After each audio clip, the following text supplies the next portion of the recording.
Assalamualaikum warahmatullahi wabarakatuh. Salam sejahtera bagi kita semua dan juga rekan-rekan kita IPNU IPPNU Kecamatan Dolopo yang ada di rumah. Oke, berjumpa lagi dengan podcast pada hari ini, bincang-bincang seputar PAC IPNU IPPNU Kecamatan Dolopo dengan tema karakter building. Nah, pada kali ini kita akan dibersamai dengan Rekanita Kernisa. Selamat pagi Rekanita. Halo, selamat pagi rekanita. Oke, bagaimana kabarnya pada pagi hari ini? Alhamdulillah luar biasa, baik banget. Oke, semoga di tengah pandemi yang menjadi momok dan sesuatu hal yang memprihatinkan ini, kita selalu diberikan kesehatan dan juga keselamatan. Amin, amin, ya robbal alamin. Oke, baiklah langsung saja ya rekanita, tanpa basa-basi, kita mengupas mengenai karakter building. Oke, sebenarnya apa sih karakter building itu rekanita? Oke, rekanita Fatma, kita kembali berbincang kembali ya setelah yang lalu kita sudah berbincang terkait dengan materi yang lalu. Sekarang kita akan mengusung materi hari ini yang begitu luar biasa, karakter building. Orang Jawa sok-sokan belajar bahasa Inggris gitu ya. Terkait dengan karakter building ada dua suku kata nih yang harus kita pelajari terlebih dahulu rekanita. Dan rekan yang ada di rumah bahwasanya ada dua suku kata, yang pertama adalah karakter dan yang kedua adalah building. Apa sih itu karakter dan apa sih itu building? Seperti itu. Yang pertama adalah karakter. Karakter, kalau rekan dan rekanita mau googling, search boleh, silakan dibuka Google Translate-nya bahwasanya karakter itu merupakan karakter, dalam KBBI juga karakter. Kemudian orang-orang sering mengatakan bahwasanya karakter itu adalah sifat atau tabiat atau akhlak. Itu kalau secara bahasa. Nah, kalau Building itu kalau kalian searching ataupun dalam kamus bahasa Inggris ketika dimasukkan ke dalam KBBI itu artinya membangun, menumbuhkan ataupun mendirikan. Nah gitu. Jadi dari dua suku kata itu artinya seperti itu. Nah, kalau kita membahas keduanya dalam satu konsep yang sama, karakter building itu adalah membangun, apa yang dibangun? Yaitu adalah membangun akhlak, membangun karakter, membangun sikap seperti itu. Yang seperti apa? Karakter yang harus dibangun sesuai dengan individunya masing-masing untuk bisa dipahami dalam kehidupan masyarakat. Jadi seperti itu. Atau nih rekanita pernah dengar passion nggak? Passion pernah. Nah, orang-orang sering mengatakan bahwasanya ada fashion dan juga ada passion. Itu dua hal yang berbeda ya. Jadi kalau passion di sini lebih masuknya kepada karakter atau dia masuknya ke apa gitu. Itu adalah passion. Jadi hampir mirip sama dengan passion. Passion. Kalau fashion rekanita? Fashion itu ya seperti kita sekarang pakai baju apa dan kemudian dress code-nya seperti apa. Seperti itu rekanita.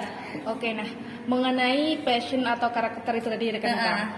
Sebenarnya apa sih urgensi atau pentingnya kita sebagai seorang pelajar itu memahami atau mengetahui pemahaman mengenai karakter building itu sendiri?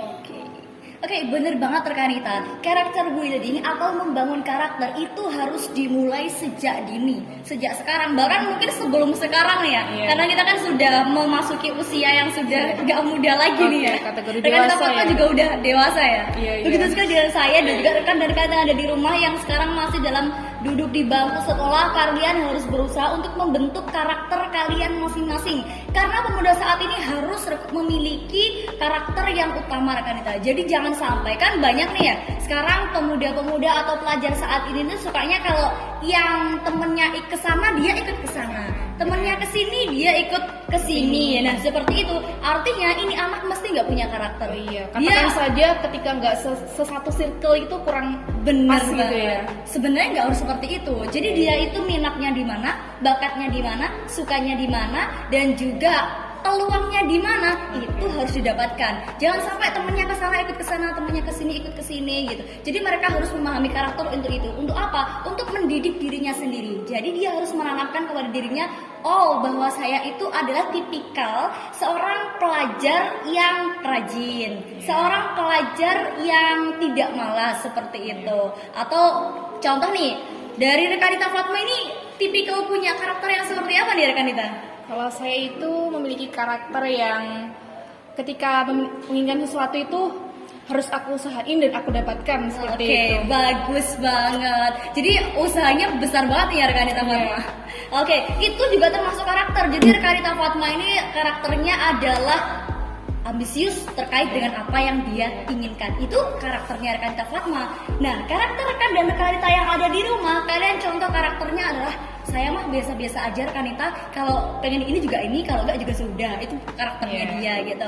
Jadi pentingnya di sini adalah setiap orang harus memiliki karakter yang dia miliki berbeda-beda. Jangan sampai kalian, walaupun kalian sahabatan ya, karakter nggak harus sama. Artinya setiap individu harus memiliki, karena dia punya diri sendiri. Dari kaki sampai rambut mereka punya organ sendiri-sendiri. Karakternya pasti berbeda. Apalagi otak nih, pemikiran. Pemikiran saya dan Rekanita Fatma pun belum tentu sama ya. Iya, benar sekali. Oke, seperti itu. Jadi pendidikan karakter adalah modal utama manusia untuk mencapai suatu kejayaan. Oke, baik. Terima kasih Rekanita. Itu tadi mengenai urgensi atau pentingnya kita sebagai seorang pelajar untuk memahami mengenai karakter building itu sendiri. Oke, Rekanita, sebenarnya apa sih dalam pandangan atau menurut perspektif Islam mengenai karakter itu sendiri? Oke, bener banget. Kita ini notabene organisasi kita sama apa nih Rekanita Fatma? Ikatan Pelajar Putri Nahdlatul Ulama. Nah, kita notabene berada di bawah naungan Nahdlatul Ulama ataupun agama Islam. Penting banget untuk kita sebagai pelajar memahami tentang pendidikan karakter dalam perspektif agama Islam. Seperti itu. Di sini saya akan sedikit menyinggung nih Rekanita Fatma. Jadi ada 3 pilar bagaimana manusia itu bisa mencapai pendidikan karakter yang paling utama. Yang pertama nih, ada di rumah. Pendidikan karakter yang pertama dapat didapatkan di rumah. Yang kedua, pendidikan karakter keluarga. Ya, benar sekali. Yang kedua, di sekolah, dan yang ketiga adalah di lingkungan. Itu seluruhnya. Dan kalau kita pertimbangkan nih dari sisi pendidikan karakter dalam naungan keislaman, bahwasannya karakter kalau dalam Islam itu tingkatannya lebih tinggi daripada pendidikan moral gitu. Pendidikan moral. Sekarang kan yang sering kita dengar nih di media sosial, banyak orang yang mengatakan bahwasanya dia tidak punya moral. Sebetulnya banyak kan kita? Iya. Itu yang omong kosong banget, itu salah banget ya. Jadi untuk rekan dan rekanita yang ada di rumah, bahwasanya karakter itu lebih tinggi daripada pendidikan moral. Kalau pendidikan moral itu dia hanya mengetahui tentang benar dan salah doang Rekanita Fatma.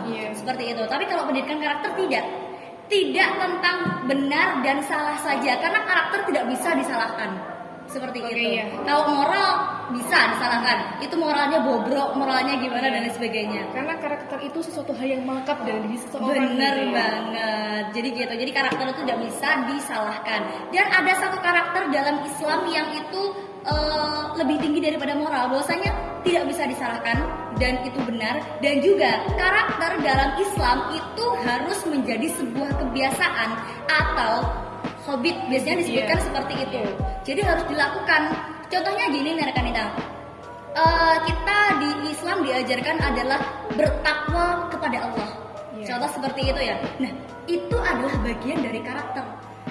Artinya apa? Bertakwa kepada Allah itu adalah kita sebagai manusia itu harus bertakwa kepada Allah. Itu adalah karakter kita, bahwasanya bagaimana caranya?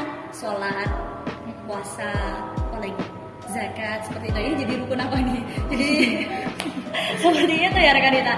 Nah, itu adalah contohnya dari bertakwa kepada Allah. Itu merupakan karakter.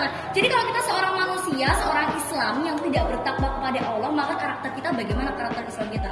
Kita katanya mengaku bahwa kita adalah ciptaan Allah, tapi tidak berkarakter Islam, tidak sholat, tidak itu. Maka itu udah gimana ya? Sesuatu hal yang kurang pas seperti itu. Benar banget. Oke, baiklah, itu tadi penjelasan mengenai karakter menurut perspektif Islam ya rekanita.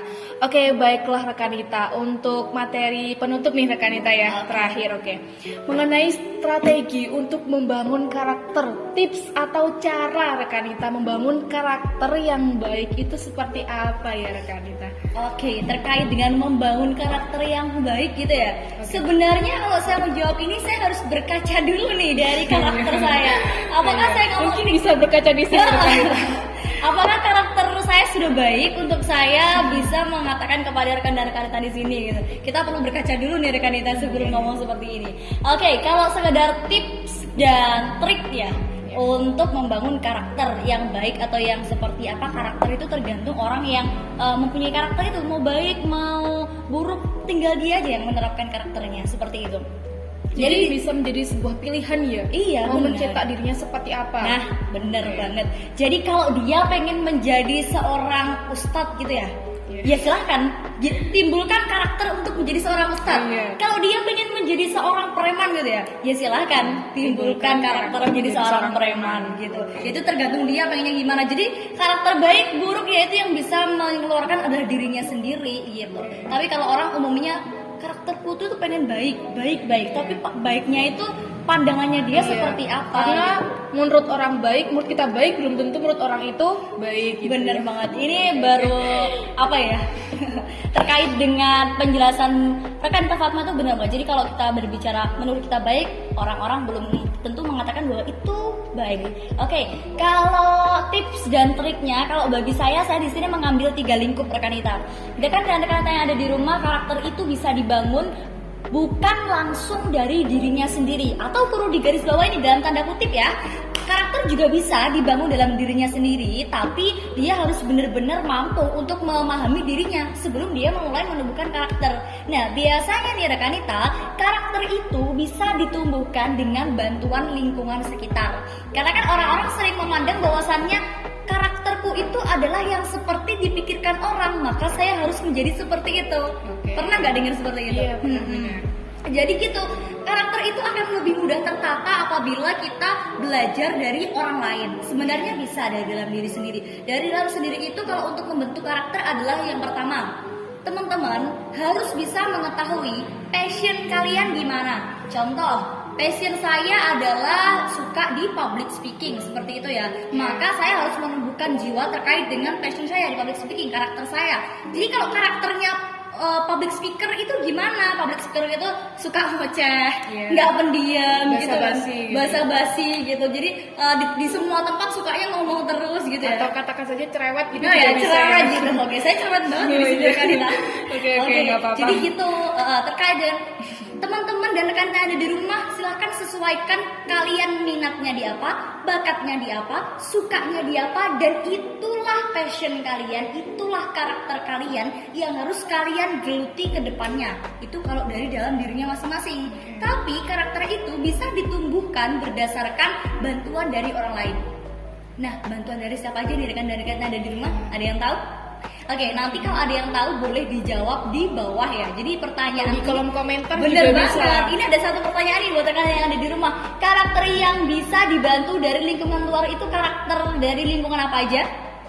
Oke, jadi jawabannya simak podcast ini ya. Jadi jawabannya itu ada 3. Jawabannya adalah lingkungan keluarga, lingkungan sekolah, dan juga lingkungan sekitar atau lingkungan tetangga. Ya, atau masyarakat ya. Bener banget. Jadi kenapa seperti itu? Karena yang pertama, lingkungan keluarga katanya adalah ibu atau keluarga itu adalah pendidikan yang pertama dan utama. Madrasatul Ula ya rekan. Bener banget, Madrasatul Ula itu adalah dari keluarga. Jadi karakter pertama, karakter seorang anak itu akan bisa tumbuh berdasarkan pendidikan atau pola asuh dari keluarganya.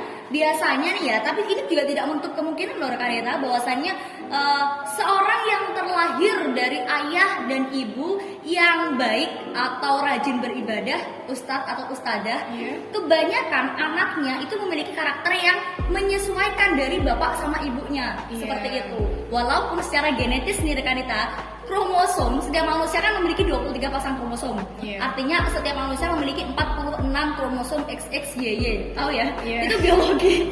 Kita jadi ngomongin apa nih? Jurusannya biologi ya? Iya. Kita mau jadi ngomongin biologi ya gitu. Jadi sebenarnya pewarisan sifat dari orang tua itu tidak ada hubungannya dengan karakter. Tapi pola asuh di sini yang akan membentuk karakter anak itu sendiri. Iya, tapi juga tidak menutup kemungkinan bahwasanya ada seorang anak ustadz yang yang malah sebaliknya gitu. Banyak ya seperti itu. Nah, itu ada contoh yang pertama bahwasannya karakter seorang anak itu akan dibangun dari lingkungan keluarga, dari pola asuh ayah dan ibunya yang ada di rumah. Bagaimana cara bapak sama ibunya mengajarkan dia bertakwa kepada Allah, bagaimana cara mengajarkan dia makan yang baik ataukah kakinya diangkat gitu kan. Itu juga karakter loh rekan-rekan. Gitu. Dan juga yang itu yang pertama di lingkungan sekolah, dan yang kedua adalah mohon maaf ya, di lingkungan keluarga. Jadi rekan-rekan masih fokus nih dari perkataan saya tadi. Oke, dan yang kedua adalah dari lingkungan sekolah. Kalau dari lingkungan sekolah kita lebih sering berinteraksi sama siapa nih? guru, teman. Sama teman, bener Iya. banget. Jadi kalau di lingkungan sekolah, yang pertama kita dapat karakter dari keluarga. Setelah itu kita akan lebih, kalau pagi, malam, sore kita kan di rumah tuh ya. Iya. Di rumah sama keluarga. Nah, si pagi sekitar jam 7 sampai jam 12 kan kita di sekolah. Iya. Nah, itulah di situ saatnya ketika karakter kita akan terbentuk benar-benar dari orang luar. Teman kita yang sering kita ajak ngobrol itu siapa? Iya. Baik atau tidak orangnya, seperti itu. Terus Oke. kemudian bagaimana pola asuh guru? Apakah guru, contoh guru SD ya? Apakah guru SD di kelas ngajarnya dengan cara teriak-teriak? Apakah dengan cara apa ya? Marahin setiap ada mereka yang salah dihukum gitu. Iya. Nah, itu akan membentuk karakter seorang anak. Jadi teman-teman nih ya yang jurusan pendidikan, Kak Fatma jurusan apa nih? Saya jurusan PBSI kan. Oh, sastra ya. Iya. Oke. Jadi untuk yang jurusan pendidikan, seorang guru nanti bisa membentuk karakter seorang anak gitu. Jadi kalau jadi guru di kelas jangan apa ya, terlalu Otoriter. otoriter ataupun terlalu galak ya sama Oke. anak, karena akan membentuk karakter anak itu. Itu yang kedua ya. Sama kalau dari teman-teman lingkungan sekolah, kalau dia berteman sama anak yang rajin, dia biasanya akan ketularan rajinnya, atau dia nggak mau kalah sama temannya. Biasanya kan kalau anak SD gitu ya. Iya, Kalau temannya dapat ini, pengen ini Iya, gitu. gitu. Oke, dan itu adalah yang kedua dari lingkungan sekolah, dan yang terakhir masih ada dari lingkungan masyarakat atau dari tetangga sekitar kita. Kalau kita menghabiskan malam bersama keluarga, kemudian pagi bersekolah bersama guru dan teman-teman, dan setelah pulang sekolah pasti kalau anak-anak itu sukanya bermain. Bermain di lingkungan keluarga ataupun bermain bersama teman-temannya sekitar. Nah, disitulah yang perlu kita garis bawahi, bahwasanya nih rekanita, orang-orang sering menganggap bahwasanya itu tidak harus anak-anak lah ya. Bahwasanya kita juga nih ya, kalau sedang di sini ataupun kita sedang contoh di pasar gitu ya. Oke. Kita di pasar melihat seorang penjual yang memiliki etika, cara memberikan penjualan yang baik, itu kita akan terkesan. Itu sudah karakter yang baik. Atau kita melihat di lingkungan sana ada orang yang berpakaian kurang sopan gitu. Itu kan memicu karakter kita ya untuk ini kok seperti jadi kita tuh banyak pemikiran gitu. Jadi yang paling mendasar kalau seorang anak itu adalah dalam lingkungan keluarga. Tapi kalau untuk orang dewasa, kok dewasa sih kita nyebutnya apa ya? Kita udah dewasa apa remaja sih ini? Dewasa menjelang Remaja menjelang dewasa, Seperti seperti itu ya. Oke, jadi kalau untuk setaraf kita ini kita lebih menekankan karakternya kepada lingkungan masyarakat. Karena saat ini kita kan sebagai seorang pelajar nih ya, kita ataupun kalau saya dan juga rekan Fatma sudah menjadi seorang mahasiswa, kita lebih terjun dalam kehidupan masyarakat nih, rekan dan rekan kita yang ada di rumah. Jadi ada 3 hal. Yang pertama, karakter bisa terbentuk dari lingkungan keluarga, yang kedua dari lingkungan sekolah, yang ketiga dari lingkungan masyarakat, dan juga bisa dibentuk dari kemauan diri sendiri. Oke, itu rekanita Fatma. Baik, terima kasih. Itu tadi penjelasan mengenai strategi atau tips untuk membangun karakter ya. Benar Seperti banget. itu. Jadi ada di lingkungan pertama keluarga, Ya. yang tentunya lingkungan keluarga itu sendiri dapat membentuk karakter dari anak tersebut. Benar. Kemudian lingkungan sekolah, tentunya dari guru dan juga teman juga dapat membentuk karakter dari anak itu sendiri. Kemudian yang ketiga dari lingkungan masyarakat, bahwasanya dalam lingkungan masyarakat pun juga dapat membentuk karakter dari anak itu Benar sendiri. banget, Baiklah, Kak. itu tadi penjelasan mengenai tips untuk membangun karakter atau karakter building. Oke, baiklah rekanita, materi tadi adalah materi akhir dari perjumpaan kita hari ini. Mungkin sebelum kita mengakhiri perbincangan kita pada hari ini, mungkin rekanita ingin menyampaikan pesan dan juga kesan, dipersilakan. Oke, terima kasih rekanita Fatma di perbincangan kita di akhir ini ya, terkait dengan pesan dan kesan terkait dengan karakter. Itu adalah hal yang paling utama yang harus menjadi pegangan atau acuan dari setiap pemuda-pemuda harapan bangsa. Saya mengutip perkataan daripada seorang ilmuwan yang luar biasa, yakni adalah Mukhtar Lubis dalam bukunya Manusia Indonesia halaman 23 menggambarkan karakter Indonesia atau pemuda Indonesia ini yang lemah, cepat cemburu, suka meniru, dan bermalas-malasan. Nah, Mukhtar Lubis aja udah menuliskan dalam bukunya karakter Indonesia yang udah bobrok seperti itu. Nah, kita jangan sampai melihat tulisan-tulisan dalam buku ilmuwan lain bahwasannya akan ada karakter-karakter generasi muda Indonesia yang buruk lagi nih. Jadi kalian perlu membangun karakter supaya Indonesia, khususnya pemuda Indonesia, bisa menjadi harapan bangsa. Ada lagi dalam Muhammad Ali Asyobuni dalam kitab tafsirnya Sofwatul Tafsir Jilid 1 menggambarkan bahwasannya karakter generasi muda Indonesia merupakan modal utama untuk mencapai suatu kejayaan. Jika karakter terjaga, mental mulai tertata, maka generasi muda Indonesia siap menghadapi tantangan dunia. Terima kasih. Oke, baik. Terima kasih rekanita telah membersamai dalam perbincangan podcast kita pada hari ini. Semoga dapat bermanfaat untuk saya, rekanita, dan juga teman-teman IPNU IPPNU Kecamatan Dolopo. Terima kasih. Wassalamualaikum warahmatullahi wabarakatuh.